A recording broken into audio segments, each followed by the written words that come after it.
이재명 정부가 첫 추경안 처리에 나선 가운데 오는 주말에는 이 대통령과 여야 원내 지도부가 오찬 회동을 하기로 했습니다. 전국 상황 두 분과 짚어봅니다. 서영주 맥 정치사회연구소장, 이종근 시사평론가와 함께합니다. 어서 오세요. 네, 안녕하세요. 일단 정부 전국민 민생회복지원금 소득 수준에 따라 차등 지급하기로 결정을 했습니다. 첫 추경의 실질적 효과를 두고 여야는 엇갈린 의견 내놓고 있는데 일단 여야의 의견부터 들어보겠습니다. 예, 사람이 굉장히 아픈데 지금 중독성 아주 강한 진통제를 썼거든요. 저는 100번 양보해서 유동성 공급할 수 있다고 생각합니다. 현금 나눠줄 수 있다고 생각하고요. 지난번 코로나 이후에 재난지원금 줬을 때 우리 뭐 안경 사고 소고기 사 먹고 했죠. 반짝은 경기 돌 겁니다. 근데 중독성이 너무 강하거든요. 뭐만 나쁘면 왜 돈 안 주지? 이게 포퓰리즘의 아주 전형적인 레시피죠. 두 번째, 이 추경은 반드시 물가를 인상합니다. 인플레이션을 불러들입니다. 화폐 경제가 기본이죠. 돈이 너무 많아서 물가가 올라가는데 지금 빚내서 돈을 더 뿌리겠다. 그리고 민생이 안정되기를 바란다. 얼마나 하기 싫었을까. 이창용 한국은행 총재가 이런 말씀을 하셨어요. 예. 추경이 성장의 기여가 크면서도 물가 영향은 좀 크지 않을 것이다. 이렇게 인플레이션 걱정은 안 해도 될 것 같다는 얘기인 것 같고요. 예. 20조 정도 이렇게 이제 국채 발행을 했는데 이제 부채 비율이 보니까 49% 정도 됩니다. 예. 그래서 여전히 부채 비율이 50% 미만으로 이렇게 유지하고 있기 때문에 우리 재정 건전성은 그렇게 크게 우려할 상황은 아니다 이렇게 보고 예. 지금은 사실은 재정을 투입해야 될 시기라고 모든 경제학자도 얘기하고 또 국민들도 원하고 있습니다. 재정을. 전국민 민생회복지원금, 오늘 아침에 기재부 장관 직무대행은 국민 모두에게 다 주는데 일부 추가로 더 주는 지원금이다 이렇게 얘기를 하더라고요. 효과는 어떻게 보십니까? 효과는 매우 있을 거라고 봅니다. 일단은 우리가 12월 3일부터 6월 3일 조기 대선이 있는 6개월 동안 거의 무정부 상태였고요. 경기는 거의 제로 상태 아니면 더 최악이었죠. 1분기 마이너스 성장을 했고요. 사실 우리가 수치로 봐서 그렇지 현장에 나가보면 임대문이 문 닫는 곳들 폐업률이 최고입니다. 그런 상황에서 경기 부양을 위해서는 마중물 차원에서 일단은 소비 진작을 위해서 재정을 투입할 때예요. 그래서 이 부분을 가지고 조정훈 의원이 저런 식의 무슨 중독성 강한 무슨 뭐 그런 진통제다 이런 얘기를 했기 때문에 지난 정부가 이렇게 망한 것이다 라고 저는 좀 판단할 수밖에 없고요. 지금 현재 한국은행 이청용 총재도 얘기했듯이 물가 영향은 크게 없을 것이다. 그리고 이 그 민생회복지원금 자체도 차등 지급을 합니다. 좀 어려운 사람들에게는 더 많이 주는 어떤 차등 지원을 통해서 좀 두터운 부분은 두텁게, 아닌 부분은 기본적으로 국민들에게 경기 진작을 위한 어떤 아주 세밀한 지원이 되기 때문에 이거를 가지고 국민의힘이나 다른 쪽에서 딴지를 건다는 것은 국가 경제에 대해서 아니면 민생에 대해서 관심은 없고 또 정쟁하고 싶은 거예요. 그리고 세부 항목을 보더라도 30조의 추경 예산 중에 경기 진작이 15.2조인데 이것도 소비 여력 보강, 건설 경기, 그다음에 신산업 분야 세부적으로 나눴고요. 민생 안정 쪽에 5조 원 들어갔고요. 나머지 10조 원은 세입 경정, 좀 이 세입에서 부족한 세수를 예산 확보를 차원에서 세수가 한 67조, 70조가 펑크나 있는 상황이기 때문에 그것도 채워 넣습니다. 이 정도의 추경안은 너무나 아주 합리적인 거 아닐까 싶은데 국민의힘은 민생 챙기기에 힘을 보태주는 게 먼저지 않을까 생각합니다. 네, 맥 소장님께서는 일단 물가에 큰 영향은 없을 거라고 진단을 하셨는데 네네. 그래도 일각에서는 물가를 좀 올릴 것이다, 인플레이션 우려된다 이런 시각이 있는 것 같아요. 그렇지요. 그러니까 이런 것이죠. 이런 정책은 완벽하게 없다, 효과가 있다 이거보다는 이런 효과가 있는데 이런 우려도 있다라는 게 사실 정답입니다. 이를테면 지금 이게 그 내수 진작 효과가 있는데 물가 상승은 없다. 이럴 수는 없거든요. 당연히 20조가 풀어지는데 물가 상승 효과가 없겠습니까? 다만 이창용 한국은행장도 지적했듯이 그것을 우려하기에는 지금 내수 진작이 경기 부양이 중요하기 때문에 이런 그 추가 경정 예산이 필요하다. 이렇게 설명하는 것이 더 맞을 것 같고요. 당연히 지금 중독에 대한 이야기는 이겁니다. 저는 추경 이번에 필요하다고는 생각합니다. 그리고 저는 보편적보다는 선별적인 그런 그 민생 지원에 좀 더 초점을 맞추는 게 어떠냐라고 주장을 해왔습니다. 그런데 중요한 건 어찌 됐든 간에 이번에 지금의 어떤 내수부진 수출 둔화와 관련된 단기적으로라도 효과를 보는 그 추경은 들어가야 합니다. 그런데 이 진짜 정부가 뭘 좀 설득을 해야 되냐면 어디까지냐라는 좀 설명을 좀 해줘야 됩니다. 이를테면 무한정 우리가 화수분으로 재정을 계속 투입할 수는 없잖아요. 그게 왜 이게 재정 중독이 되냐면 국민들은 이걸 발표했을 때 첫 번째 언론도 마찬가지예요. 첫 번째 뭐부터 지금 질문을 하는지 아세요? 뭐부터 해답을 얻는지 나한테 얼마 돌아갈까? 그거부터 하시잖아요. 그런데 그거보다 사실은 더 중요한 건 뭐냐면 이 돈이 얼마 어디에서 나왔을까? 그리고 이게 우리의 부채에 어떤 영향을 미칠까에 대한 우려도 상당히 중요한 부분이거든요. 그런데 돈이 나올 때마다 나한테 얼마 돌아가지 이게 강조되다 보면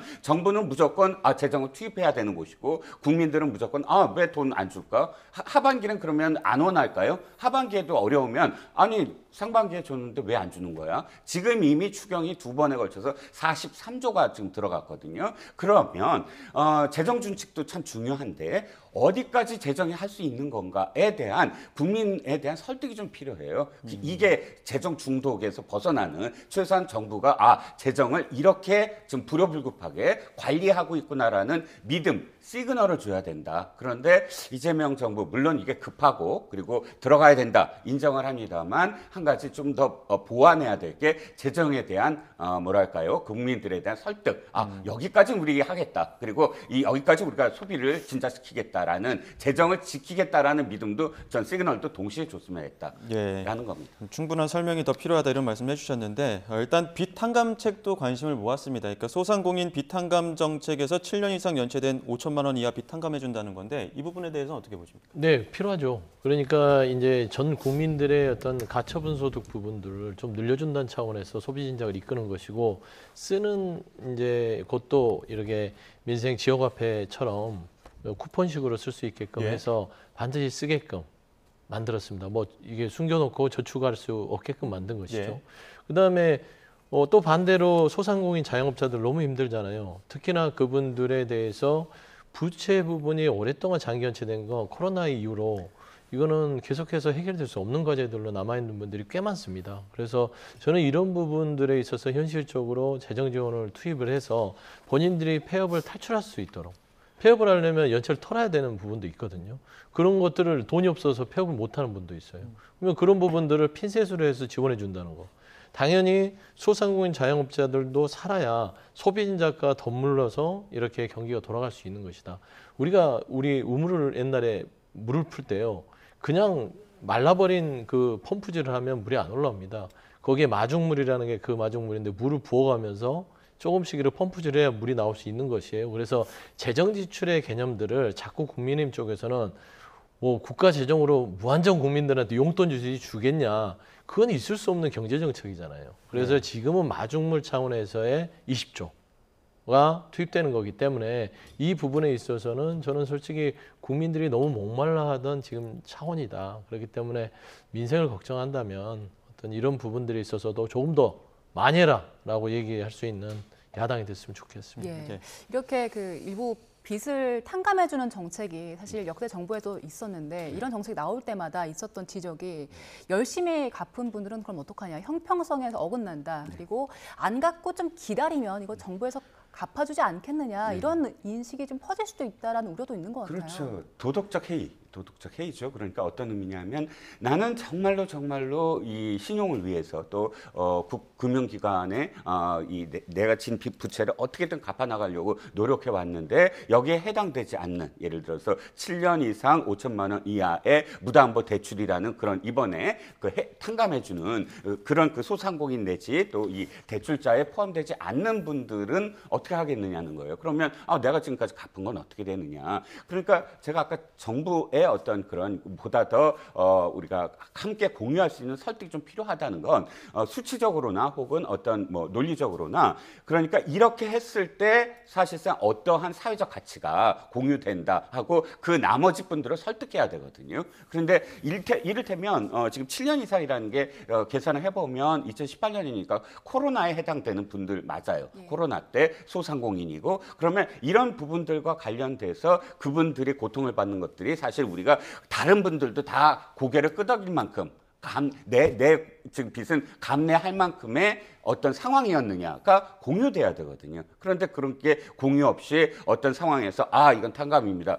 자영업자니까 탕감입니다. 해버리면 말씀하셨듯이 도덕적 해이라든지 또는 사회적 공감대가 떨어짐으로써 생겨나는 여러 가지 사회적 갈등이 일어날 수밖에 없다는 것이고요. 아까 제가 한 가지 놓친 게 있어서 설명을 또 하나 드리면 이런 재난지원금이 실질적으로 소비 진작에 도움이 되는가에 대해서 그렇지 않다라는 우리 국책연구기관의 그 자료들도 꽤 많이 나왔거든요. 이를테면 문재인 정부 시절에 25만 원 전 국민 지원했을 때 KDI가 연구한 바에 따르면 이를테면 그 당시에 많게는 15조 원 가까이 들었어요. 그런데 그 15조 원에 대해서 실제로 소비에 지출한 그런 내용들, 그러니까 진작 효과로 얘기하면 약 한 35% 정도 최대 그런 효과였다. 즉 100원을 줬는데 35원만 이런 어떤 소비 진작의 효과가 나왔다라는 결과도 있거든요. 그래서 그렇다고 제가 주지 말자 이것이 아니라 보다 더 국민들을 설득할 수 있는 논리와 또 데이터가 공유됐으면 좋겠다라는 뜻에서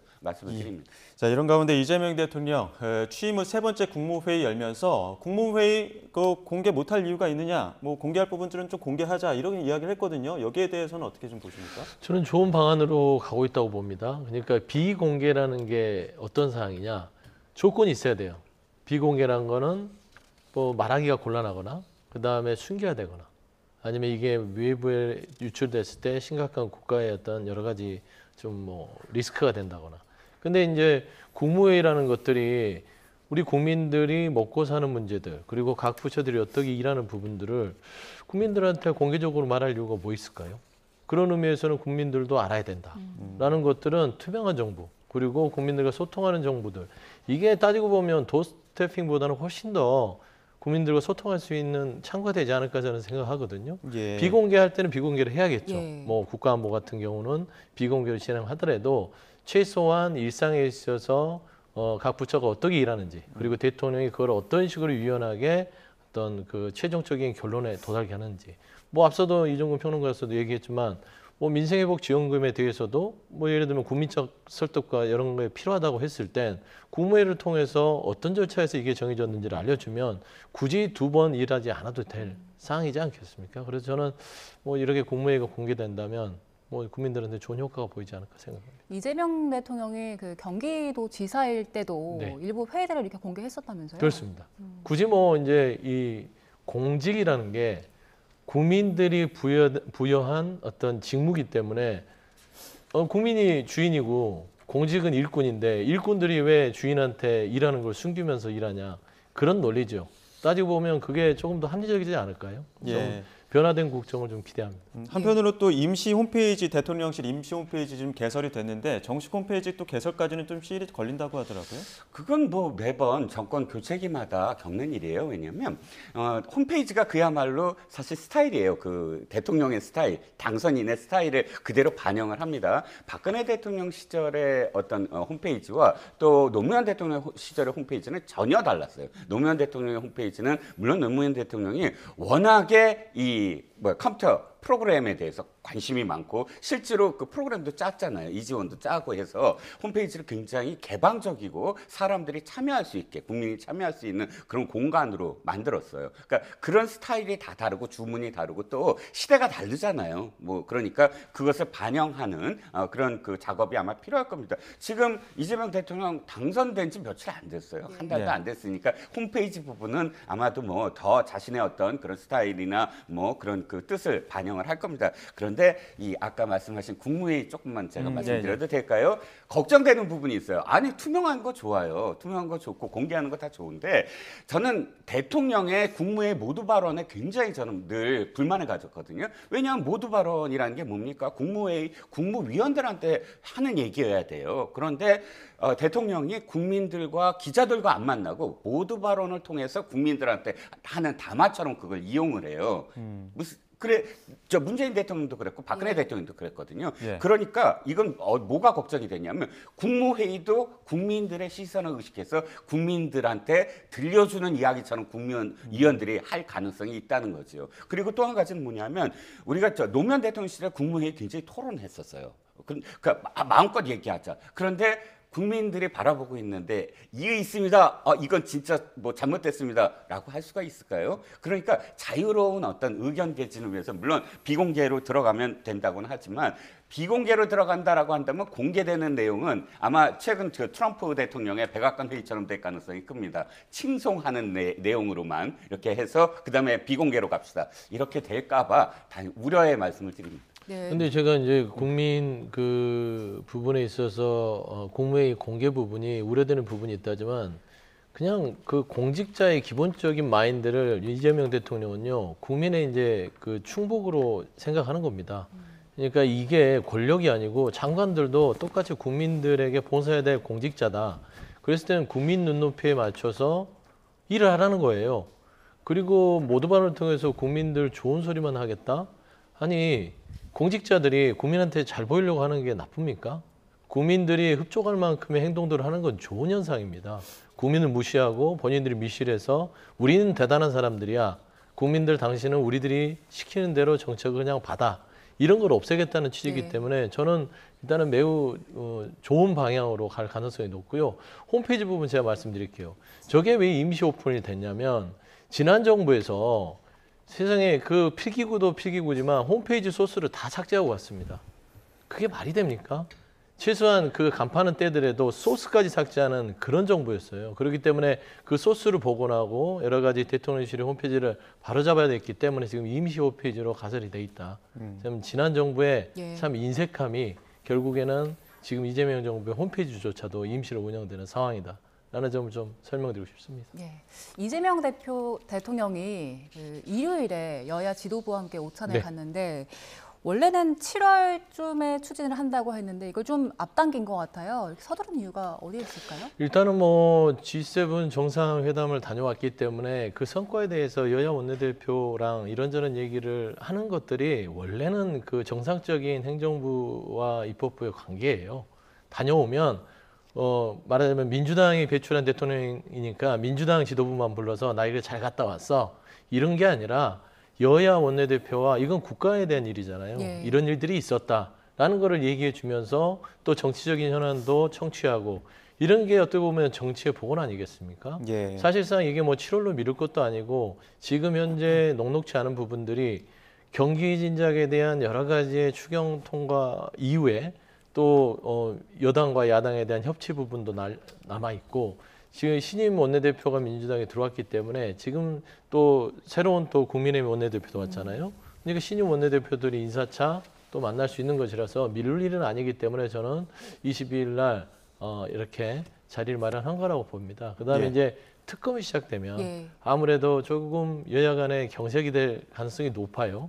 그런 부분들도 좀 고려되지 않았을까 그렇게 예. 생각합니다. 말씀하시는 중에 지금 속보가 들어와서 속보 한 가지 전해드리겠습니다. 김용현 전 장관을 기소하면서 가장 먼저 수사를 시작한 내란 특검보 임명했다는 소식이 속보로 들어왔습니다. 김형수, 박억수, 박지영, 박태호, 이윤재, 장우성 특검보를 임명 완료했고요.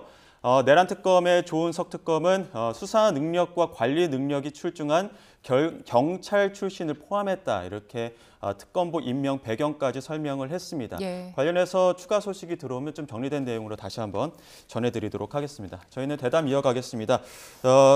모레 있을 여야 지도부 오찬 회동 이야기를 하고 있었는데 어떤 이야기들 좀 오갈까요? 일단 말씀하셨듯이 그 첫 번째 순방이었잖아요. 그리고 또 관세와 관련된 부분들, 물론 트럼프 대통령이 나중에 부재한 상황이었기 때문에 당사자가 없는 상황에서 관세에 대한 어떤 뭐 그림이 그려지진 못했습니다만은 그럼에도 불구하고 수많은 그런 수반들과 여러 가지 어떤 의견들을 교환하는 와중에 현재 어떤 국제 정세라든지 이런 부분들과 관련돼서 여야 지도부와 함께 그것을 공유하는 것 굉장히 중요한 어떤 부분이라고 생각을 하고요. 또 추경과 관련돼서도 뭐 많은 부분 또 협조 요청을 할 겁니다.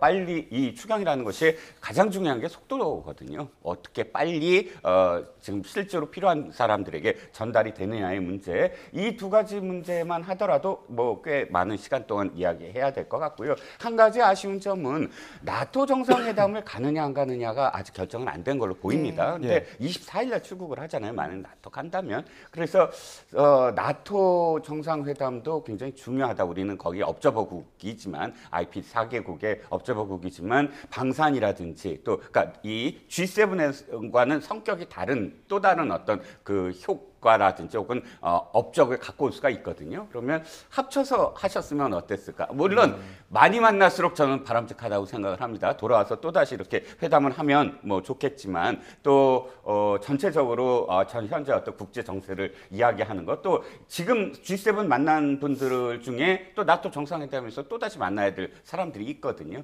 그래서 그때 한꺼번에 하는 것도 좋지 않았을까라는 생각도 듭니다. 네, 일요일에 어떤 이야기가 오갈지 함께 지켜보고요. 김민석 국무총리 후보자 청문회 이제 다음 주에 진행이 되는데 여야 간 공방은 계속되고 있습니다. 정치권의 목소리 들어보겠습니다.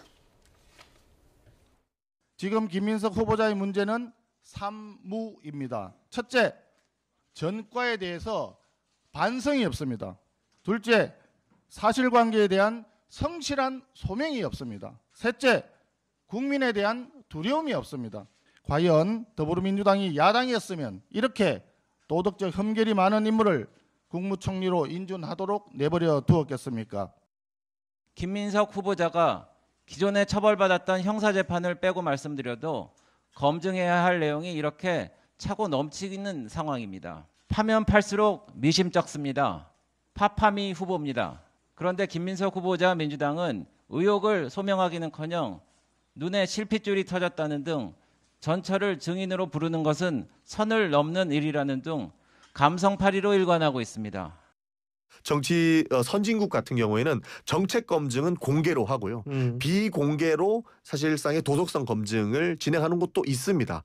그래서 이것을 하니 많이 과거부터 논의가 되어 왔습니다. 그러나 이제 야당이 되면 항상 반대하죠. 사실 민주당도 3년 전에 반대했던 기억이 있습니다. 청문회 무서워서 장관은 안 한다. 내가 차관은 할 수도 있다. 이렇게 평가한 사람도 많습니다. 뭐 온 가족이 다 시달리고 이렇게 되니까 아예 안 하는 것 같은데. 그러니까 이제 더 안 하죠. 왜냐하면 그냥 가족들만 한테는 뭐 미안하다 하면 넘어가면 되는데 이제는 뭐 전부인 부른다 이런 얘기까지 나오면 하고자 하는 사람들이 거의 없지 않겠습니까?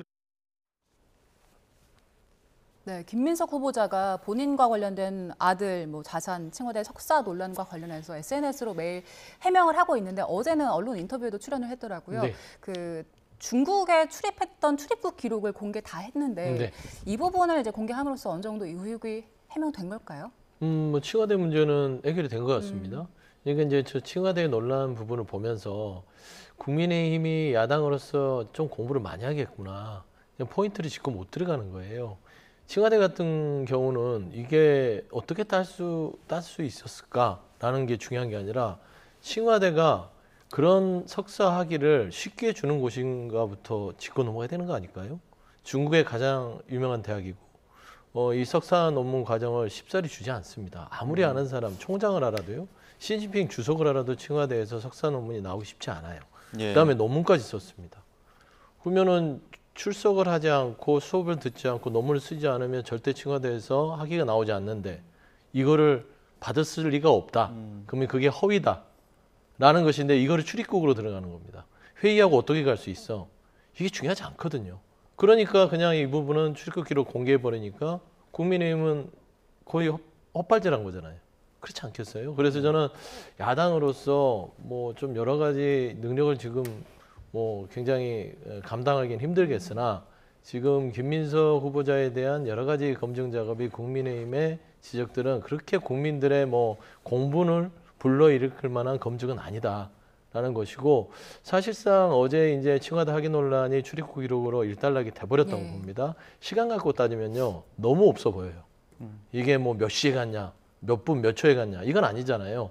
그러면 결국에는 확인 논란은 적고 다시 이제 뭐 수입 지출 부분으로 가는데, 오늘 아침에 보니까 조선일보 보수신문에서도 전철을 증인으로 부르는 것은 그거 망신주기 아니냐라는 것을 얘기해요.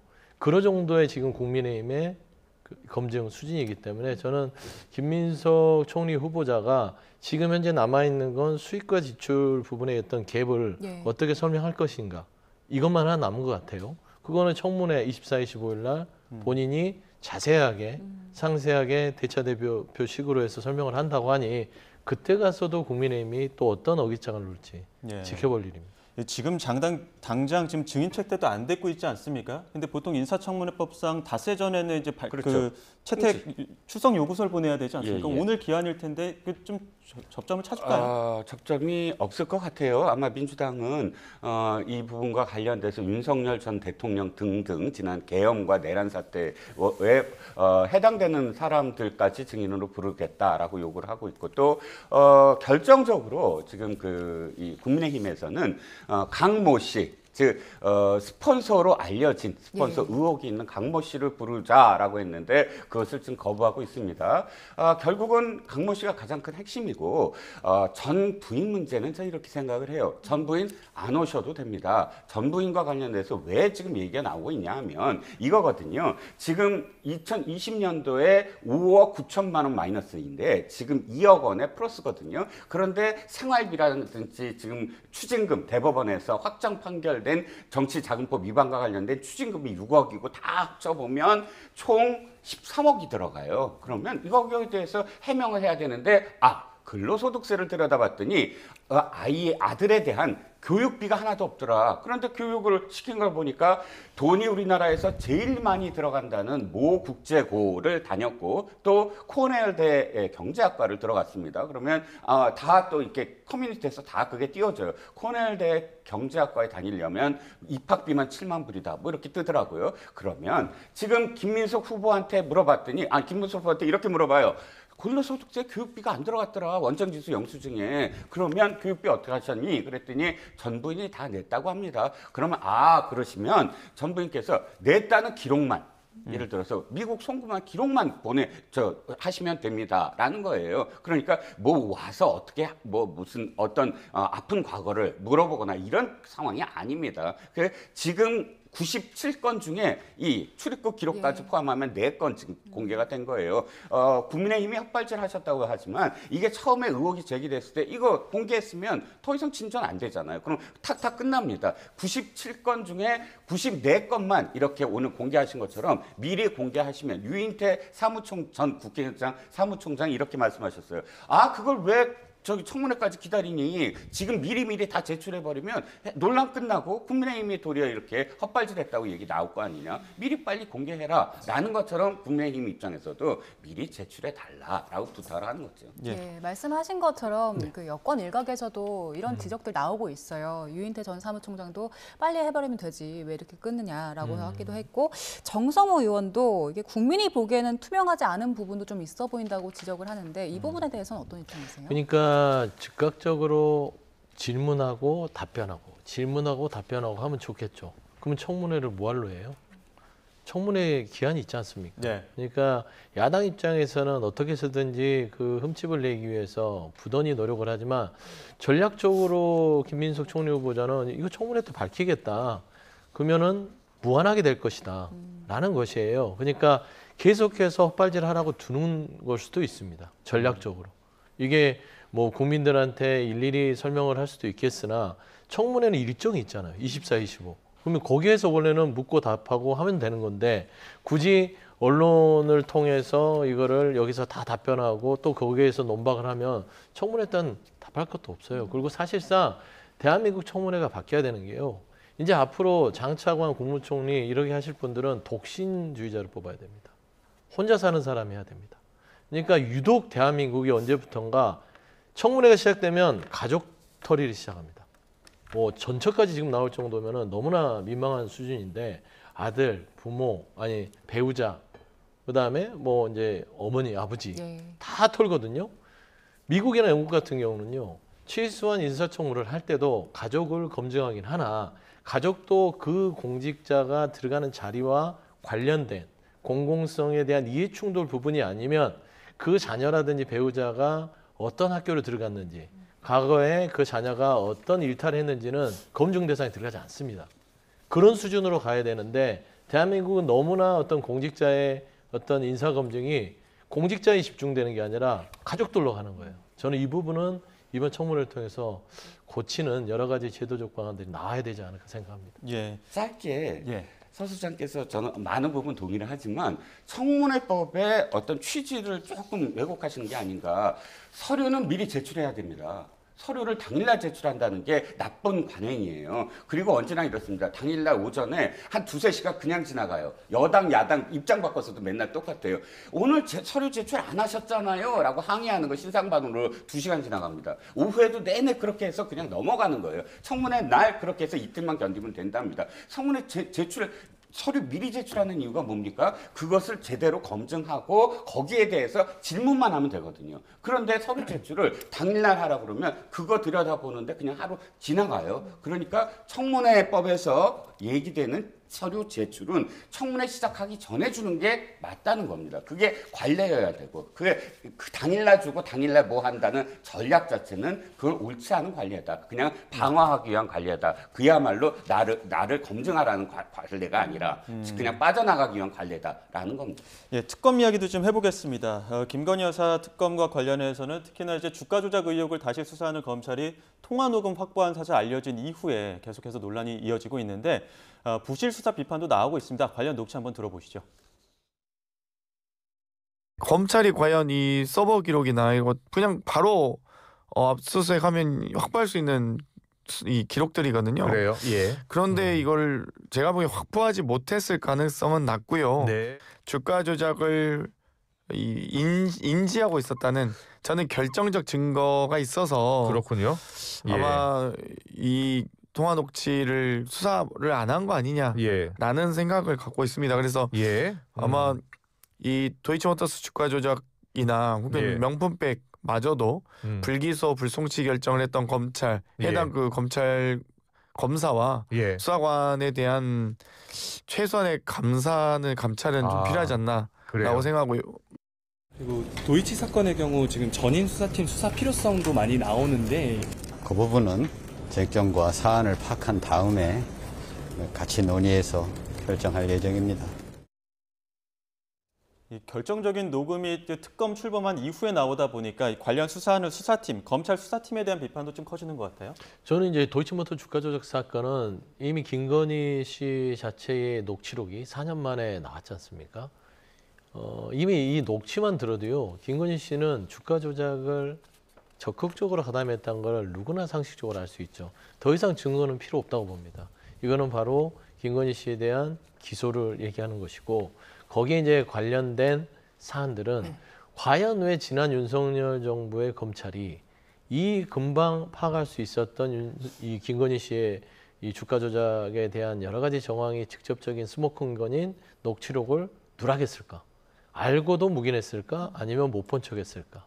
라는 부분이 저는 특검의 주요 대상이 맞다고 봅니다. 그래서 지금 이 지난 검찰에 있어서 이 중앙지검에서 김건희 씨에 대한 여러 가지 무혐의를 줬던 것들을 담당했던 검찰, 고위 관계자부터 검사까지 저는 다 수사 대상이 된다라는 것이고 저는 초점은 이제 지난 윤석열 정부에 있어서의 이 권력에 수그려서 입맛에 맞춘 수사를 했던 이분들을 수사하는 게 이제 김건희 특검의 도이치모터 주가 조작 부분일 것 같고요.